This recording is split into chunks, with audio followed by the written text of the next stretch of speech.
are interested in cycling, but are also concerned about things like safety and not having enough bicycle facilities. City leaders say they're hoping to change that, and they've created a plan recommending projects which include bike infrastructure and efforts of filling in the gaps. Things like adopting a complete streets policy, certain targeted amendments to the city code or the UDO that could potentially support more bike-friendly development. Things like partnering with the MPO and Safe Routes to School programs to do more rider education from a young age and encourage younger folks to get out and ride. And city leaders are also working ahead in efforts to increase connectivity to the greenway systems. Reporting live for Wake Up Charlotte, I'm Tradisha Woodard.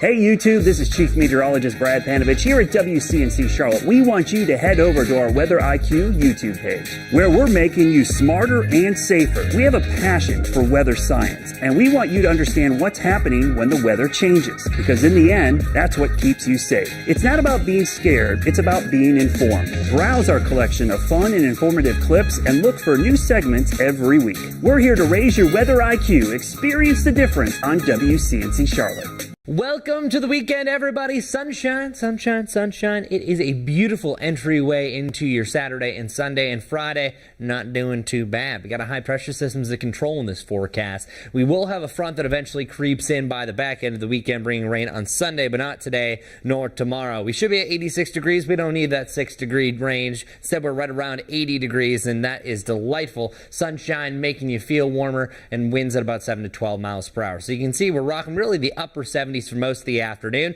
down to the mid-70s to begin the evening, and then the 60s fall after midnight. We will level out about 57 degrees by tomorrow, which is very similar to how we started off this morning. Our weekend forecast looking good, my friends. There's the norm, 86 degrees where we should be. Lots of sunshine for Saturday, which, by the way, is my pick of the weekend. This is the best day by far. Perfect for spending time by the pool, by the lake, or just being outside in general. Sunday, you notice that thunderstorm chance. Our clouds increase. Our thunderstorms start to move in. So here's our future cast. We're going to go through the weekend. Few clouds possible this evening, not affecting us. Overnight, tomorrow, just maybe a few pop-up cumulus clouds. Those little cotton ball-like clouds are going to be across our horizon. Watch what happens on Sunday, though. Clouds start to move in by the end of the morning. There's the rain. Showers and thunderstorms could develop by the mid to late afternoon, and some of these could be pretty decent. I wouldn't be surprised if we have a strong thunderstorm coming out of this. So stay weather aware by the end of the day as those storms are passing by. And then we will have some wraparound rain heading into Monday, where Monday by far is going to be your best chance for rain, because look what happens for our travel circle. You see that rain here on Sunday, becomes widespread on Monday, and eventually skedaddles its way off towards the east. So our Guy Roofing 7-day forecast, a lot of ups and downs this weekend. We got a lot going on across the Queen City. So great that we have all that wonderful weather on Saturday. Again, storms on Sunday. Have the umbrella absolutely on Monday. And then the rest of the week, mainly dancing in the mid-80s.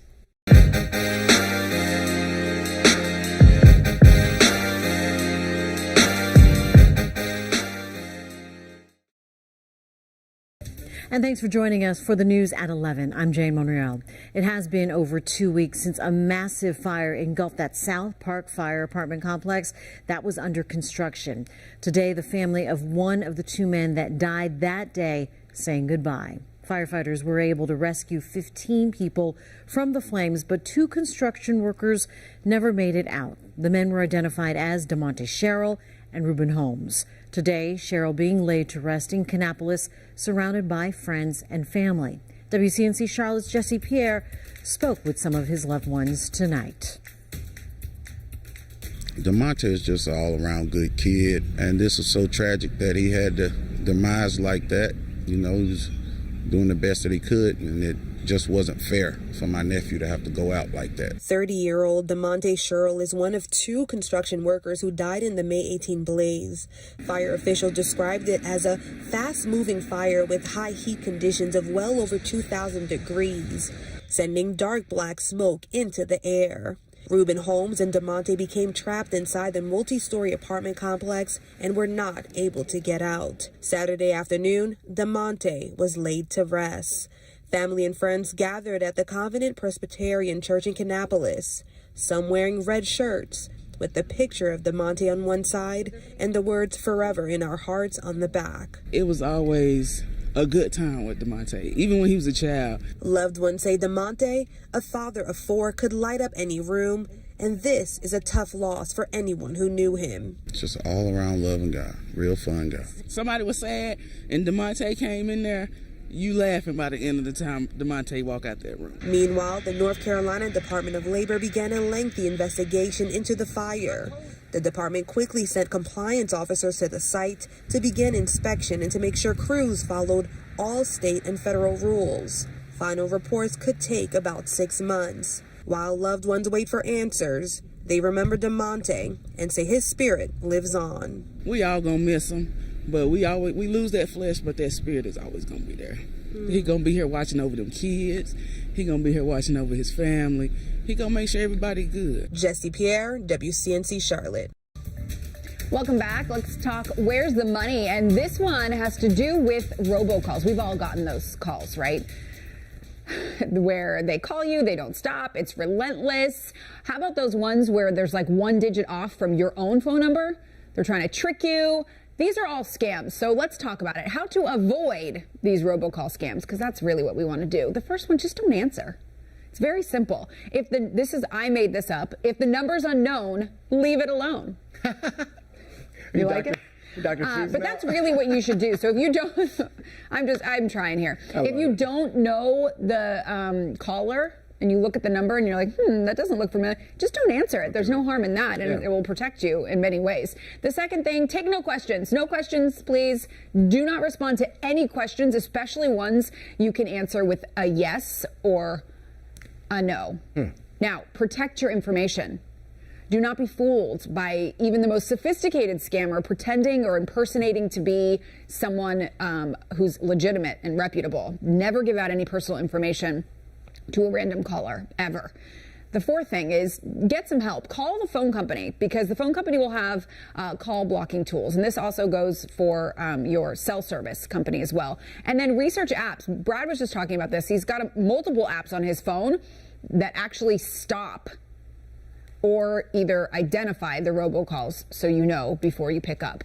The fifth thing is sign up for this. This has been around for a while, and if you haven't signed up, it's a must. So register your number on the National Do Not Call Registry. That's at donotcall.gov, because we want to avoid robocall scams. Yeah, something that I know a lot of folks, and with technology, the emerging technology, right? They've gotten better at it, and it's hard for us to... it's like they keep advancing how sophisticated their schemes and scams how to disseminate who's calling you and who's not. Carolyn, we appreciate it. Thank you so much.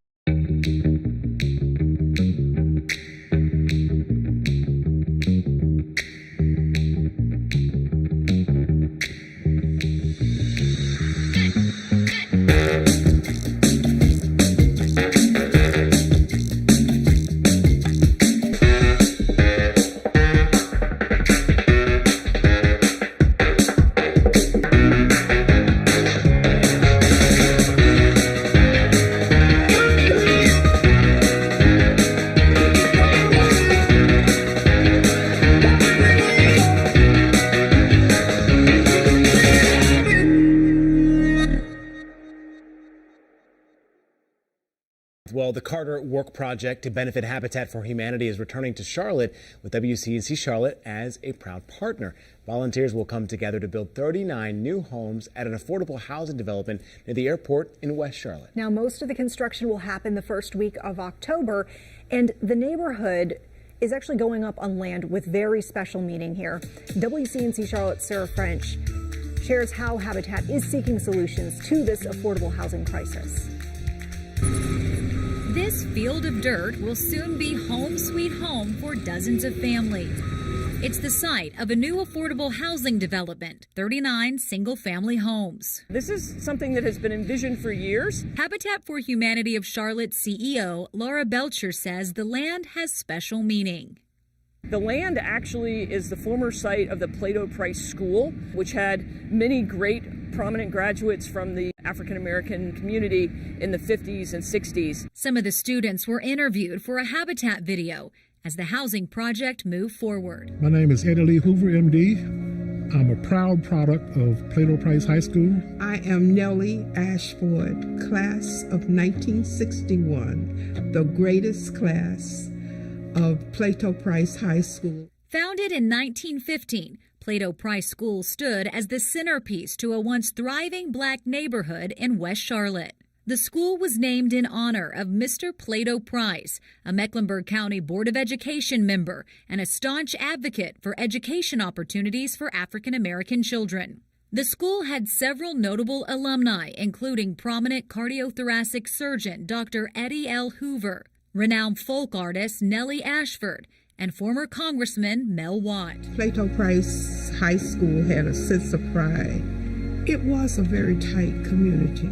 But the school closed its doors in 1966 as part of Charlotte-Mecklenburg School Board's desegregation plan. The city of Charlotte acquired the land in 1983, and the school was demolished. The land has really sat vacant, and so the city of Charlotte and Habitat partnered, and we were able to secure the donation of the land from the city and then envision what this could be, a best and highest calling for the land, and 39 homes is the way we're going to go. The neighborhood will be called the Meadows at Plato Price, and it's located in a spot where affordable houses are desperately needed. In this part of Charlotte, the average rate of homeownership is just 26% compared to the rest of the county, which is at 57%. Black Charlotteans are far more likely to be homeless than the average resident. Out of almost 2,700 people who are homeless in Charlotte-Mecklenburg, more than 3/4 are black. Hoover says he would like to see the Plato Price Alumni Association have a mentoring presence in this new community. The reason why Plato Price produced really was a significantly large number of successful students, a teaching staff. The way they shepherded us, the way they encouraged us. So they're the ones who talk to us about, encourage us to do, not just go to college, but just do things in high school to make us better citizens, make us more full-rounded people. Almost 60 years after Plato Price School closed its doors, a new neighborhood is opening, bringing a new start for so many. It makes me feel undescribably happy to know that now that property where I walked, there are new people coming and going to revitalize the area and have a sense of home. It makes me feel good inside. It makes my heart beat differently to know that now, rather than just look at an empty field, I'm going to see people with homes and with children for our future. For WCNC Charlotte, I'm Sarah French. Well, it is vacation season, right? You saved your hard-earned money and planned for months, but it's likely you haven't thought much about keeping your electronic devices and the info they contain secure during that trip. Well, thankfully, WCNC Charlotte's Carolyn Bruck is here with some tech travel tips that we all need to know so we're not left asking, where's the money? Yes, because the last thing on your mind is probably keeping your electronic devices safe, right? You're excited, right. It's vacation time. So let's talk about tech tips for travel. This comes to us from the Better Business Bureau. The first thing you need to do is back up your files. Do it before you take the trip and then during the trip. Why? Well, if you unfortunately maybe get your phone lost or stolen, you can still have those files for you when you get your new phone back at home. The second, charge wisely. You'll be in an airport or a busy, say, train station, bus station, and your phone is on 2%. So you're going to want to charge it. If you didn't bring your own charger, though, you're going to want to wait for later, because avoid those public cords and USB ports. If you must use them, restrict sharing data when charging, because cyber criminals use those ports as a way to steal all of your information. The third thing, adjust settings. So you're going to want to turn on Find My Phone features and turn off Auto Join for Wi-Fi. Use passwords. Think about this also for like your kids' iPads and things like that. Make sure that your devices are password protected to unlock them. Run updates. So before you leave for your trip, make sure that your operating systems and your antivirus software is up to date. Always log out. One of those things that's very convenient about, Airbnbs or hotels is they have smart TVs, and smart TVs have streaming apps. You log into your Netflix account or Hulu account or whatever, and you forget to log out, that's not going to be good. So make sure if you're logging in to log out. The last, beware of Wi-Fi. Do not make any purchases on your devices or log into any bank accounts or things with important information if you're using public Wi-Fi. And those are some tech tips for travel. Especially the backup stuff. You know, you can back up to the cloud, maybe a couple other places as well, just so you have it. But those are great tips as well. Yeah, indeed. I was just in the airport. I found myself scrutinizing the USB port. I'm serious. Right, so because it's good to know. And you shouldn't use it, even if you're desperate. Right, you really shouldn't. All right, thanks for watching out for us, Carolyn. We appreciate it. WCNC Charlotte. Weather is a kind of science that you get to see and experience every day. And I think some people don't even realize how much it affects them. That weather has a huge impact on how it threatens your family, your livelihood, or your home. So I think it really is one of those defining things we do that really affects everybody in our community. See the difference. That process of giving you a warning ahead of time and keeping you and your family safe is really important to me because I live here too. It's my family, it's my friends, it's my neighbors. Welcome back. Let's talk where's the money. We are constantly talking about things that are more expensive because let's face it, just about everything is more expensive these days. And that is why I am bringing you the things that are on sale this June. We could all use some deals in our life, right? How about this? Do you check this out?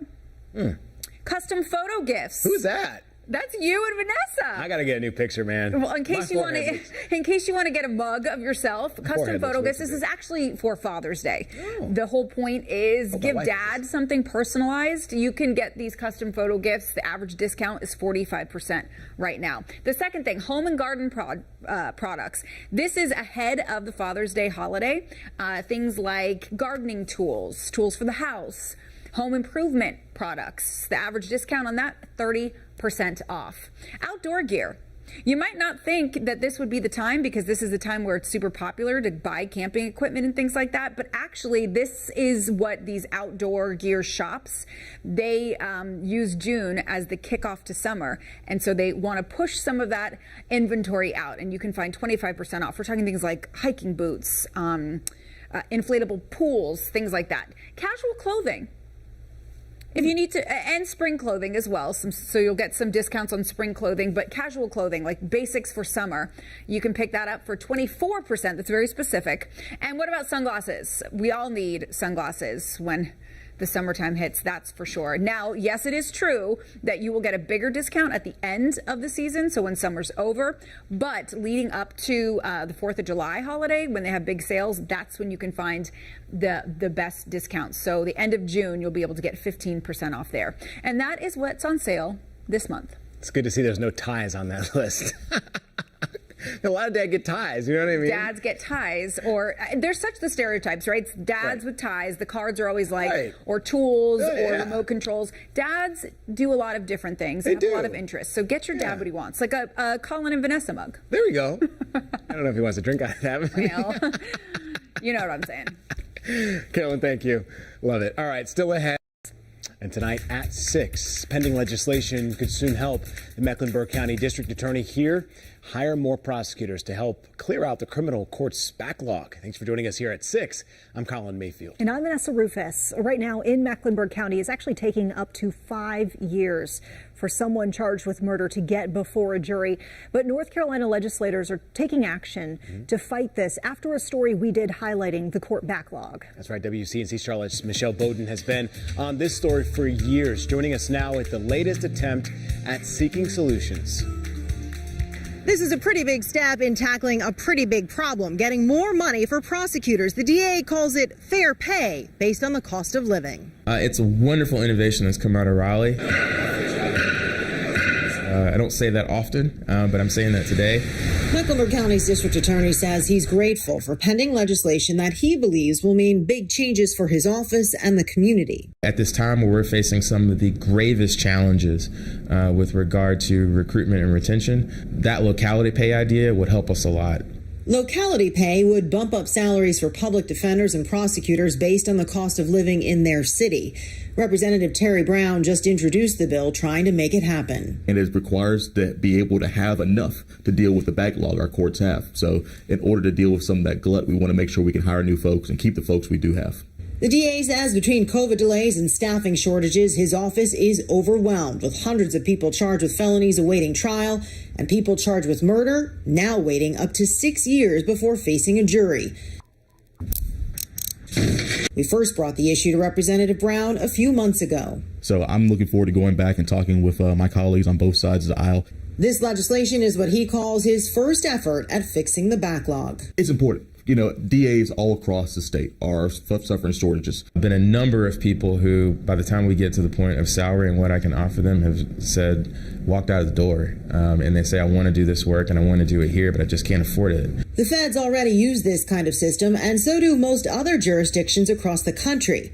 North Carolina is one of a few states where court officials are paid through the state and not locally, where pay can be adjusted based on the cost of living. It's really about equity. A prosecutor that starts their career as a prosecutor in Charlotte versus one who starts their career in Robinson County, for instance. In Robinson County, from day one, with $55,000 starting salary, they can put a down payment on a house. Here, you're going to need a couple roommates in order to do that and live sustainably. Brown believes it's possible the bill could pass this year, finally giving at least something of a break to a badly bogged down court system. Right now, the DA's office has 9 open positions they've been struggling to fill for a while now. And the DA says this locality pay is something he believes should be used across the board for all kinds of state jobs, especially in the criminal field. Reporting in Charlotte, Michelle Bowden, WCNC Charlotte. Connect the dots and let us clear up the confusion. We're here to make sure the news makes sense. And with Connect the Dots, you'll understand how the headlines impact your family. See the difference on WCNC Charlotte. Hi guys, I'm Kia Murray. Today we're previewing Eat Black Charlotte. It's a week-long celebration of Black-owned restaurants in the Charlotte metro area. The purpose of Eat Black Charlotte is to sustain and support Black-owned business. Now this comes as the cost of building and running a business rises every day. The week will feature pre-fixed lunch and dinner menus for customers to choose from. Here's one business that participated last year, as well as the Eat Black co-founder, on making sure that local business owners are seeing more traffic in their stores. And Eat Black Charlotte definitely drives traffic to new businesses, to new people that's in the area, or to people who've been in the area that may have forgotten that we're around, because there's so many businesses people want to support. Whatever your sweet spot is, or whatever your gift, you can use that gift to change your community and help others around you. So if you want to participate, here's how. Make sure you go to the website that's at the bottom of your screen. It'll show you a list of the about 30 businesses that are all taking part. You can check out the menus there as well. I'm Kia Murray, WCNC Charlotte.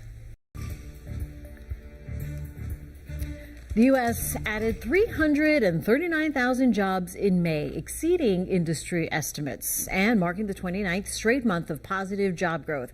That's according to the Department of Labor. One industry driving job growth in North Carolina is beer. According to a Beer Serves America report, the industry supports more than 75,000 jobs. WCNC Charlotte's Caitlin Hagwood shows us the economic impact and what analysts say is needed to keep the taps flowing.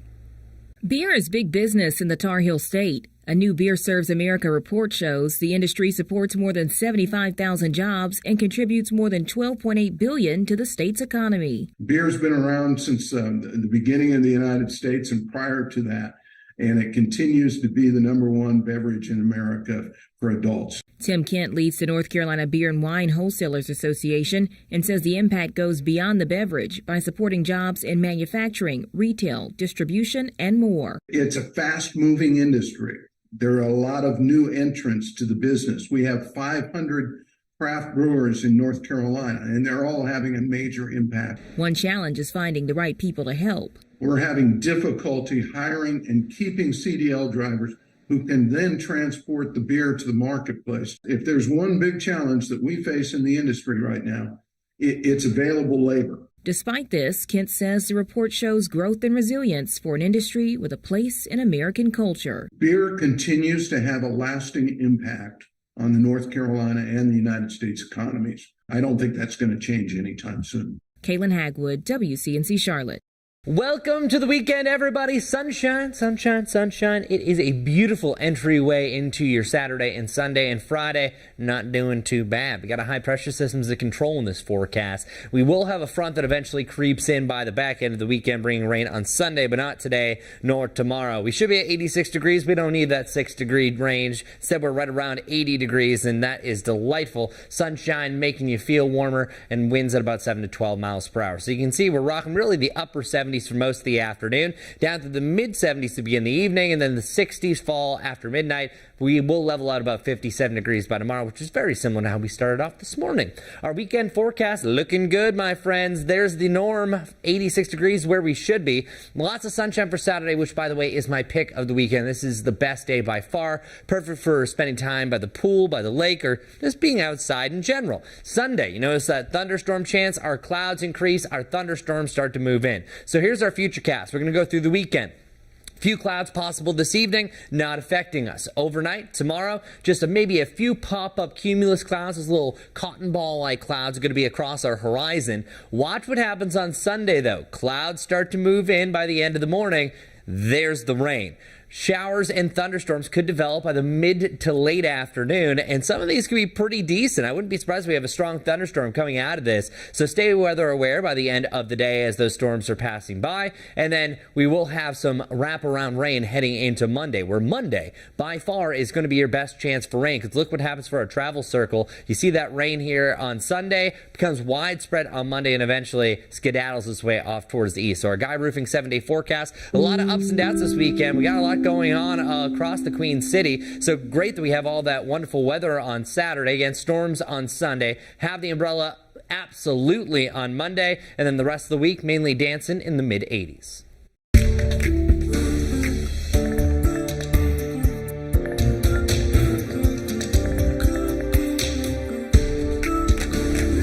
Hurricane season starts tomorrow and typically peaks around August through October.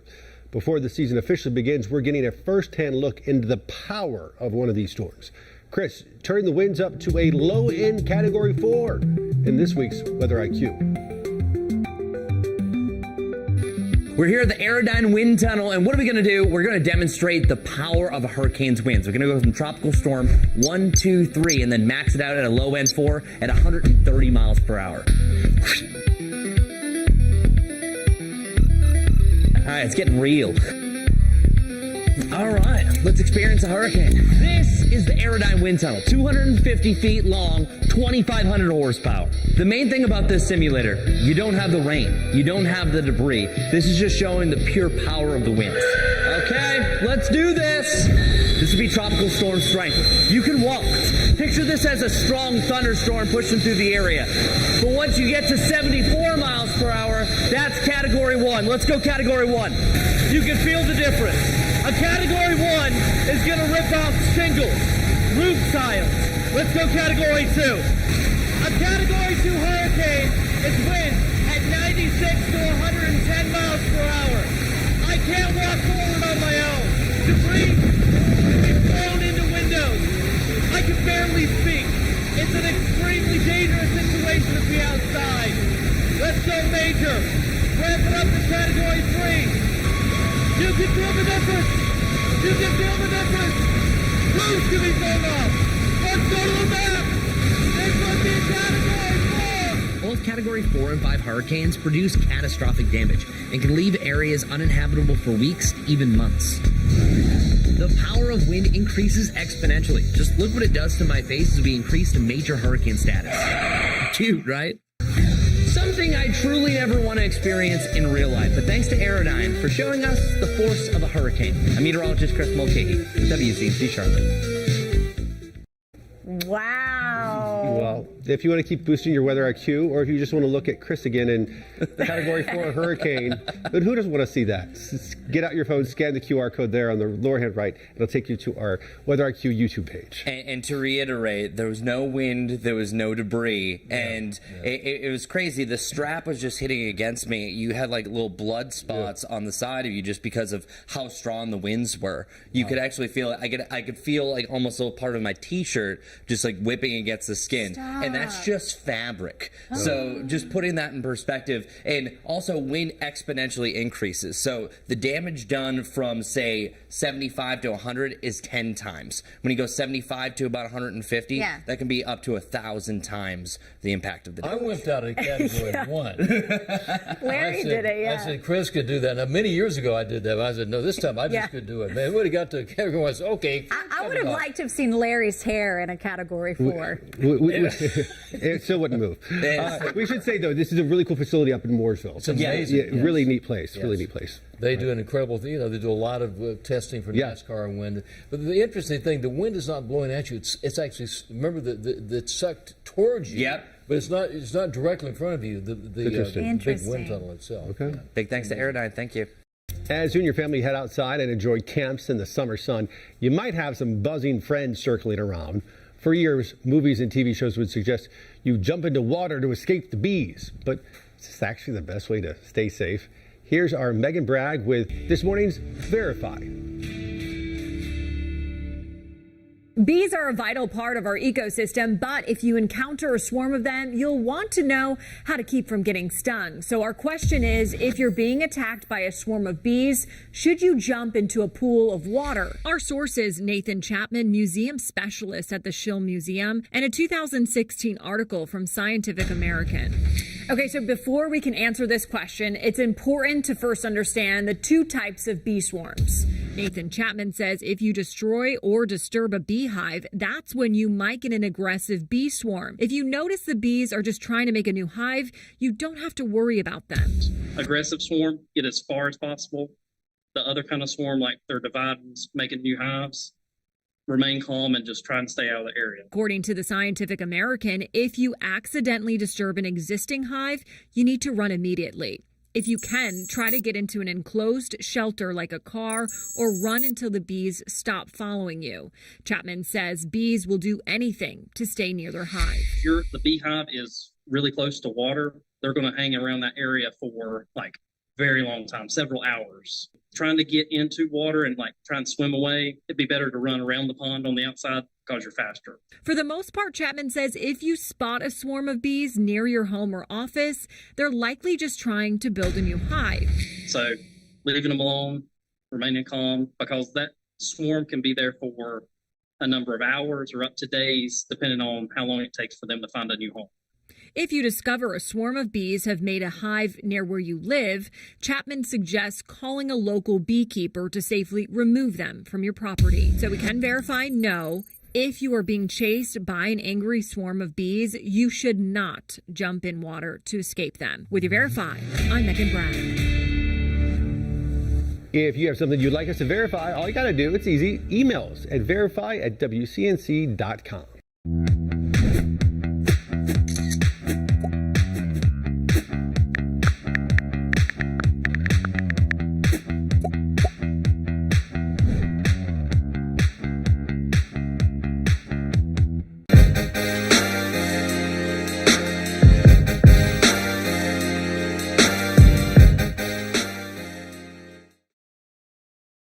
Let's talk about this. The Charlotte area transit system continuing to struggle with staffing shortages. And it is making some changes to some of its service hours because of that. So folks can expect to see changes to CAT's rail and bus services. This is the agency hopes to recruit more people and sort out a number of other concerns, including safety.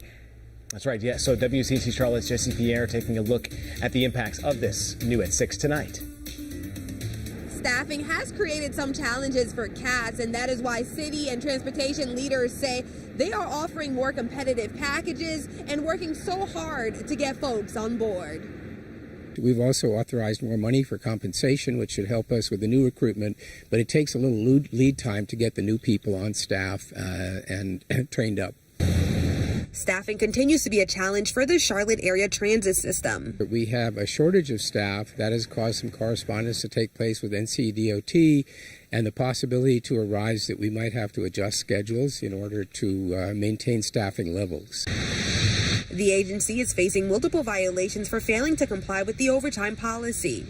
This also comes at a time when CATS put a mandatory PTO in place after the NCDOT directed the agency to properly staff its rail operating center or to stop operations. If we fail to have a minimum of 2 staff available when we have 3 requirements or stations in the rock, that could lead to further action up to and including a recommendation to close a line right? Not necessarily the entire rail system, but a rail line, i.e. the Gold Line. Charlotte City Councilman Ed Driggs says adjustments have been made to the late hours of the Gold Line service in order to reduce overtime hours. Those are periods during which ridership is very low, and that was regarded as the best adjustment to make. We don't anticipate that any further adjustments to the schedules will be needed. From increasing pay to sign-on bonuses, the agency's leadership says there are aggressive efforts underway to hire folks for the bus and rail systems. Driggs says recruiting and retaining staff is a top priority. There are certain skills that are required in the jobs in question, like at the operations center. So we are pressing to train people, to recruit people.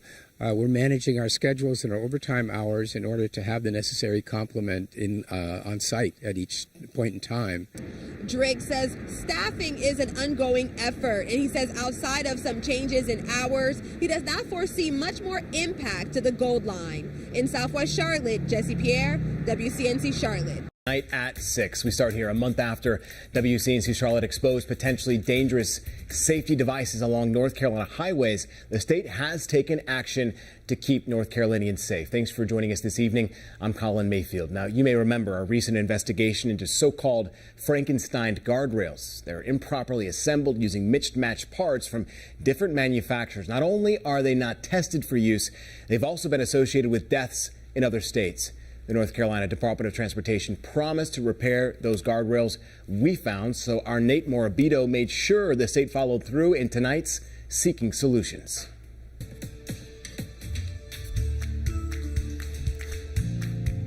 Crews spent Thursday repairing this Frankenstein guardrail along Billy Graham Parkway. A guardrail, a safety advocate told us, reminded him of a similar one in Florida linked to the death of a 22-year-old.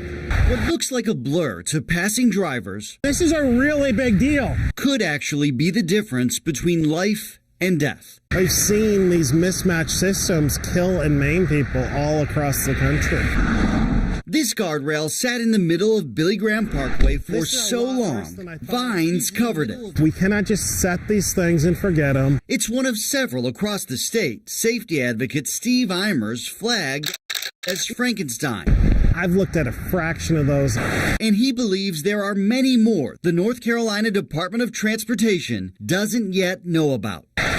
We're probably talking hundreds, possibly thousands. What are you all going to do about it? When questioned about our findings, if we are aware of it, yes, we will fix it. NCDOT promised to take action.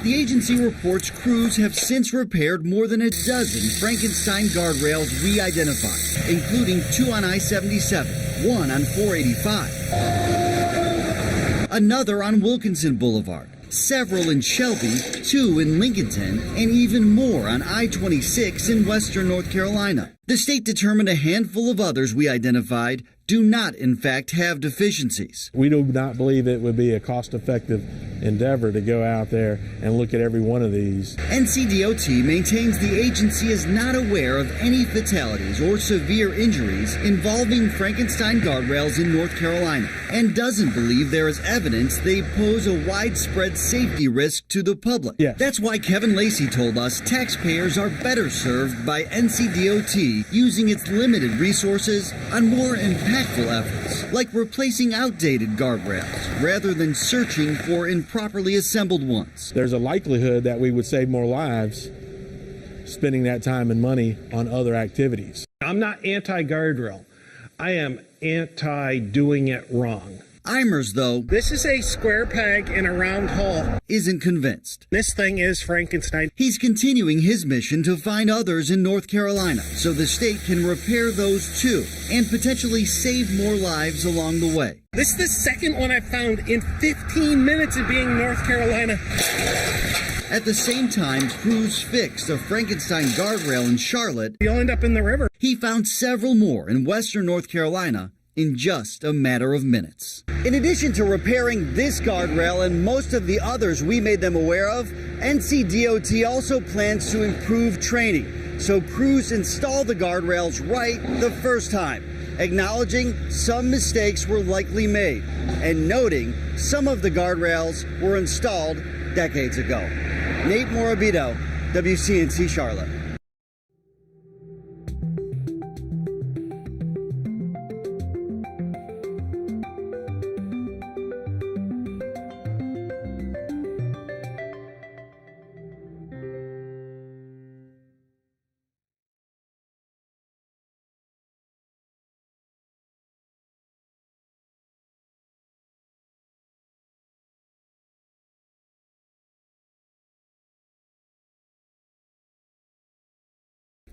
Welcome back. A tip led to a WCNC investigation that uncovered a disturbing practice for housing foster kids in Charlotte. We learned some kids are sleeping at the Department of Social Services offices when there is nowhere else for them to go.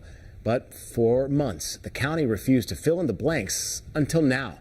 WCNC reporter Michelle Bowden kept pushing for answers, and tonight has that part of her continuing investigation and some potential solutions to this.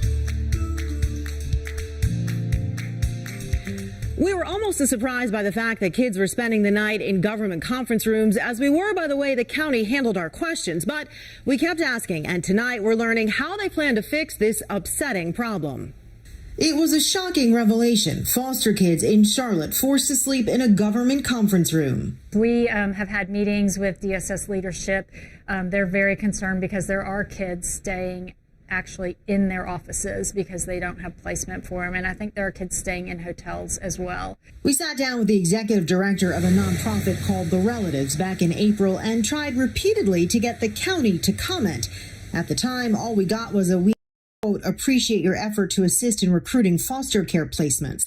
But once they saw our story, the county's deputy director, Anthony Trotman, agreed to talk. Kids are not sleeping on the floor. They're sleeping on mattresses. He oversees youth and family services. There are times where kids are sleeping on mattresses in the government facility, and those are in the extreme situations. How often would you say that's happening? There's been a huge uptick in this particular situation because there's been more complex kids that have come into our custody, and that began to happen in the summer of 2022. And he admitted foster kids are sleeping in conference rooms or hotels every month. We've had on average around 6 kids that have had to either sleep in a hotel, one of our partner facilities that has beds, as well as the office. So what happens when they're in the office? There's 2 social workers that are assigned to each kid that's in our custody, and we make sure that they have all of the wraparound supports that they need. For kids that need to go to school, we give them transportation, and for kids that need to sleep in the office, we have mattresses and all of the bedding necessary to support those youth, as well as we provide food and snacks and the like. How heartbreaking is this when you're talking about kids sleeping in a government building or a hotel? It is never our intent to keep a kid in a government building.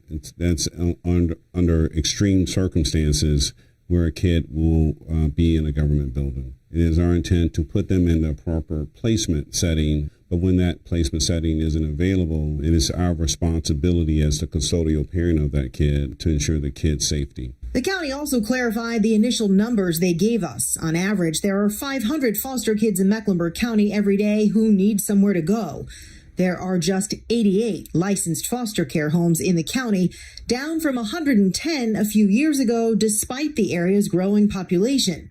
There are another 500 placements available statewide, meaning Mecklenburg has to compete with every other county to use those additional homes. And that is an issue that we have. We need more foster families. So we know it's a problem, and we are identifying solutions.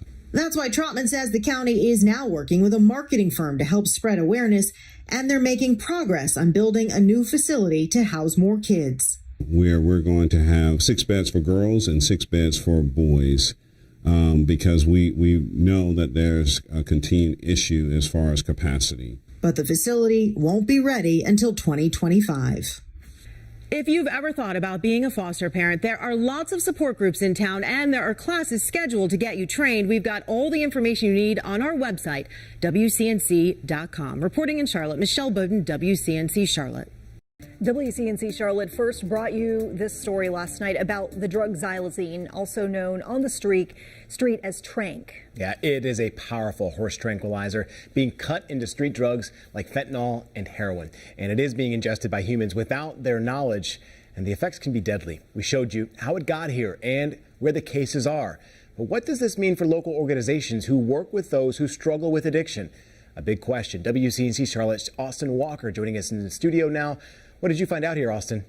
Addiction recovery centers are on high alert, and a lot of them are coming into contact with people who have unknowingly used Xylazine or Trank.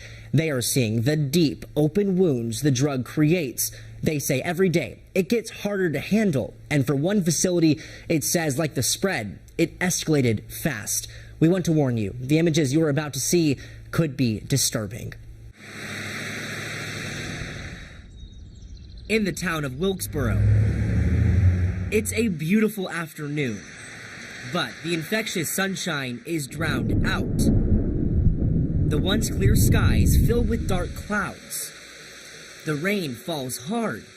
It's unexpected. No one's prepared for it. And inside the Wilkes Recovery Center. So this is a syringe exchange. They're experiencing a different kind of storm, similar to the falling rain outside. I heard about it. It wasn't a thing. It wasn't in our community. And then bam, it was like overnight. Probably going to be these supplies here. Amanda Hooper is the operations director at the Wilkes Recovery Revolution, working with people who have substance abuse disorder. Gauze. She's organizing supplies. The triple antibiotic ointment down here. It's become the normal after Xylazine, known on the street as Trank, has made its way into the Carolinas. I've seen an uptick in the last month. Dealers are cutting street drugs with Xylazine. Whether that's fentanyl, heroin, pain pills, I mean, it's getting into everything. It's a way to stretch the supply and makes it more affordable to buy and sell. The result, it slows blood pressure down to a dangerous level, giving users a strong high and, in some cases, open wounds that take months to heal. It was on the bottom, on her calf, and it was a pretty large area. It's sad. Those wounds are so gnarly. Right now, the center is on damage control. We're increasing our orders on that. Wound care's not enough, but I don't know what is enough at this point. You know, I don't know what the answer is, but we're doing the best we can. Similar to the wounds on the body, the cost of supplies is eating away at the center. Because the drug is newer, testing for it is hard to come by. Unlike the fentanyl test strips, they're a little pricey. The Xylazine tests are hard to get. Our fentanyl test strips are about $1 a strip. Xylazine test strips are $2. So we're working on funding. Just going around. Data from UNC Chapel Hill's drug checking lab shows about 25% of the sampled street drugs in North Carolina contain Trank. According to the National Institute on Drug Abuse in Pennsylvania, where the drug first landed in the U.S., the percentage of all overdose deaths involving Xylazine increased from 2% in 2015 to 26% in 2020, a 1,300% increase over just 5 years. Many of those who use these street drugs are among our homeless community. Another issue, Queen City Harm Reduction says, when that person goes to seek shelter, if they have an open wound from Xylazine over the fears of spreading disease, they could be turned away. I mean, that's crazy to me. But I feel sad for them that these barriers are in place and they can't get their basic needs met because of it. Hand sanitizing wipes. With limited information, Hooper says they are left trying to do the best they can. We don't know what it is and we don't know how to treat it. Yes, it was a big surprise. Trying to get by. Waiting for these clouds to part. We are still not prepared. We have no clue looking forward where this thing can go. Outside, it continues to pour. And when they see some of these pictures, they start to show me some wounds that they've got. Weathering the storm. And there aren't any answers being given to us from professionals. The White House declaring Trank a, quote, emerging threat. Now, we asked Hooper down the road, what do you predict? She says if something doesn't change, all of the supply found will be laced with Trank. Austin Walker, WCNC Charlotte. Welcome to the weekend, everybody. Sunshine, sunshine, sunshine. It is a beautiful entryway into your Saturday and Sunday and Friday. Not doing too bad. We got a high pressure systems to control in this forecast. We will have a front that eventually creeps in by the back end of the weekend, bringing rain on Sunday, but not today nor tomorrow. We should be at 86 degrees. We don't need that 6-degree range. Instead, we're right around 80 degrees, and that is delightful. Sunshine making you feel warmer, and winds at about 7 to 12 miles per hour. So you can see we're rocking really the upper 70s for most of the afternoon, down to the mid-70s to begin the evening, and then the 60s fall after midnight. We will level out about 57 degrees by tomorrow, which is very similar to how we started off this morning. Our weekend forecast looking good, my friends. There's the norm, 86 degrees where we should be. Lots of sunshine for Saturday, which, by the way, is my pick of the weekend. This is the best day by far. Perfect for spending time by the pool, by the lake, or just being outside in general. Sunday, you notice that thunderstorm chance. Our clouds increase. Our thunderstorms start to move in. So here's our future cast. We're going to go through the weekend. Few clouds possible this evening, not affecting us. Overnight, tomorrow, just maybe a few pop-up cumulus clouds. Those little cotton ball-like clouds are going to be across our horizon. Watch what happens on Sunday, though. Clouds start to move in by the end of the morning. There's the rain. Showers and thunderstorms could develop by the mid to late afternoon, and some of these could be pretty decent. I wouldn't be surprised if we have a strong thunderstorm coming out of this. So stay weather aware by the end of the day as those storms are passing by. And then we will have some wraparound rain heading into Monday, where Monday by far is going to be your best chance for rain, because look what happens for our travel circle. You see that rain here on Sunday, becomes widespread on Monday, and eventually skedaddles its way off towards the east. So our Guy Roofing 7-day forecast, a lot of ups and downs this weekend. We got a lot going on across the Queen City. So great that we have all that wonderful weather on Saturday. Again, storms on Sunday. Have the umbrella absolutely on Monday. And then the rest of the week, mainly dancing in the mid-80s. At WCNC Charlotte, we really want to make a difference. We have tools like Verify and Where's the Money to really listen to viewers and see what they're struggling with, whether that's trying to get money that you deserve or answering a question that's confusing you. We're not the experts, we're interviewing the experts. And that's why we want to bring it to you so you can see the facts, how we check them, and how we get the answer.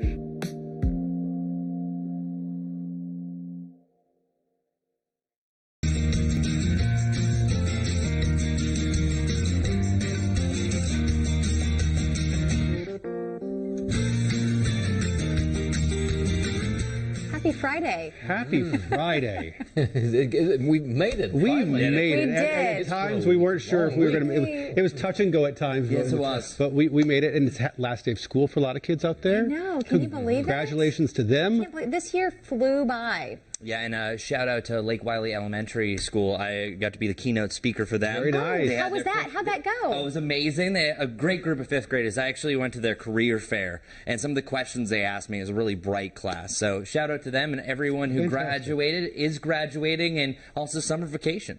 Yes, and hey, if your kids need something to do this summer, volunteering for Habitat for Humanity would be a great thing for them to do. So we've been talking about this all morning long. The Carter Work Project to benefit Habitat is returning to Charlotte with WCNC as a proud partner. Volunteers will come together to build 39 new homes at an affordable housing development near the airport. This is in West Charlotte. But most of the construction is going to happen in this first week leading up to October. But the neighborhood is going up on land with very special meaning as Habitat is seeking solutions to the affordable housing crisis. This field of dirt will soon be home sweet home for dozens of families. It's the site of a new affordable housing development, 39 single-family homes. This is something that has been envisioned for years. Habitat for Humanity of Charlotte CEO Laura Belcher says the land has special meaning.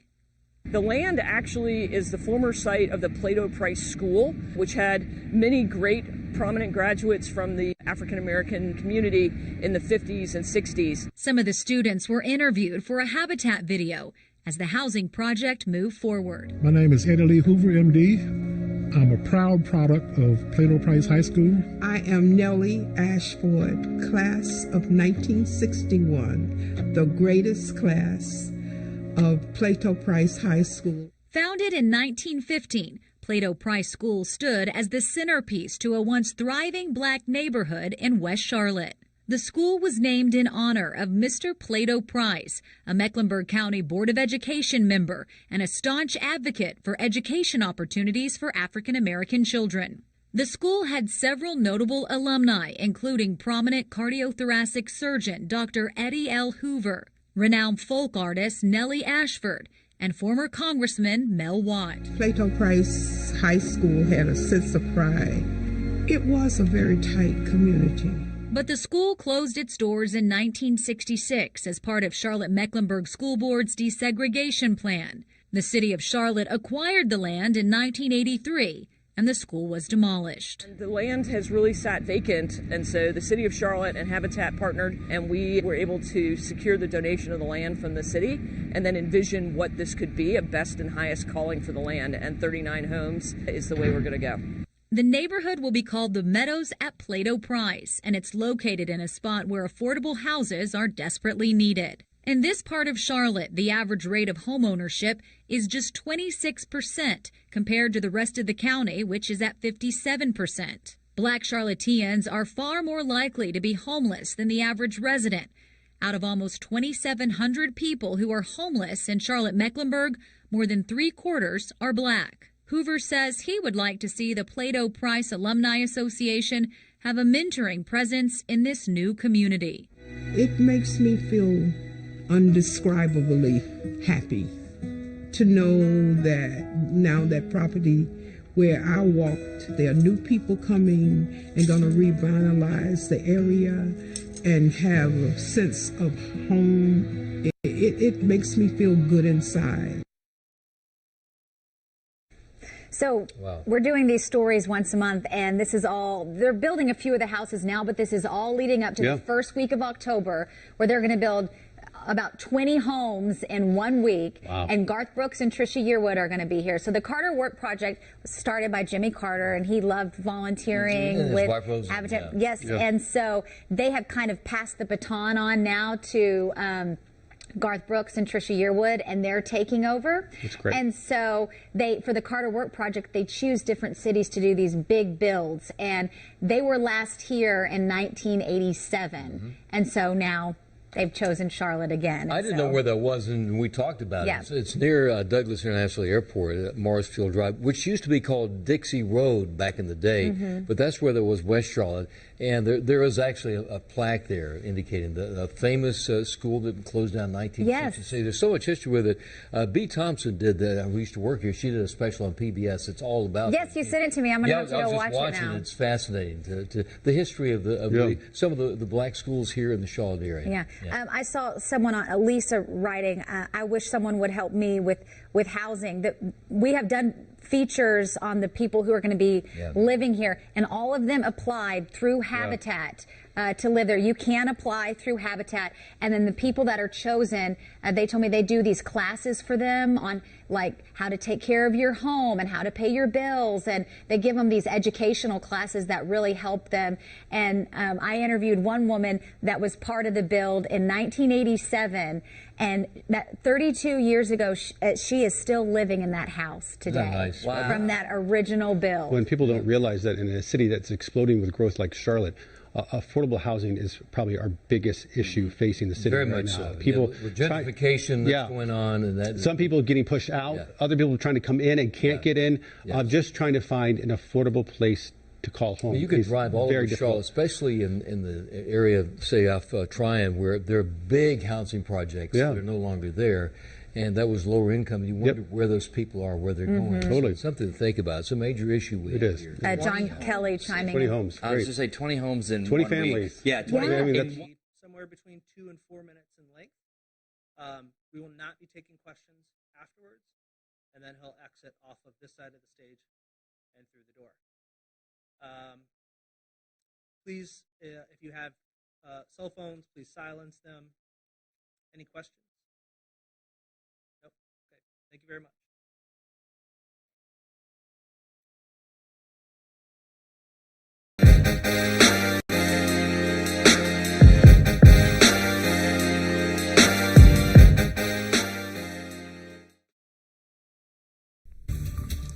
Alrighty, 5:38 this morning, and of course we're asking, where's the money? This time when it comes to your kid earning the big bucks this summer. Well, the market for teens looking for summer jobs is expected to be strong this season. Researchers from Rhode Island College predict the share of 16 to 19-year-olds working this summer will jump about 4% compared to last year.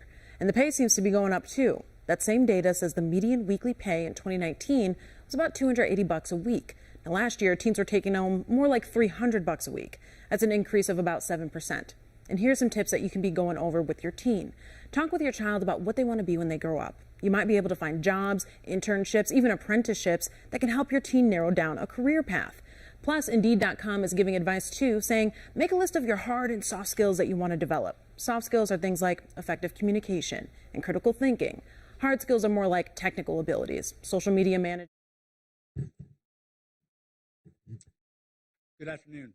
Today, an indictment was unsealed, charging Donald J. Trump with felony violations of our national security laws, as well as participating in a conspiracy to obstruct justice. This indictment was voted by a grand jury of citizens in the Southern District of Florida, and I invite everyone to read it in full to understand the scope and the gravity of the crimes charged. The men and women of the United States intelligence community and our armed forces dedicate their lives to protecting our nation and its people. Our laws that protect national defense information are critical to the safety and security of the United States, and they must be enforced. Violations of those laws put our country at risk. Adherence to the rule of law is a bedrock principle of the Department of Justice, and our nation's commitment to the rule of law sets an example for the world. We have one set of laws in this country, and they apply to everyone. Applying those laws, collecting facts, that's what determines the outcome of an investigation. Nothing more and nothing less. The prosecutors in my office are among the most talented and experienced in the Department of Justice. They have investigated this case hewing to the highest ethical standards, and they will continue to do so as this case proceeds. It's very important for me to note that the defendants in this case must be presumed innocent until proven guilty beyond a reasonable doubt in a court of law. To that end, my office will seek a speedy trial in this matter, consistent with the public interest and the rights of the accused. We very much look forward to presenting our case to a jury of citizens in the Southern District of Florida. In conclusion, I would like to thank the dedicated public servants of the Federal Bureau of Investigation, with whom my office is conducting this investigation and who work tirelessly every day upholding the rule of law in our country. I'm deeply proud to stand shoulder to shoulder with them. Thank you very much.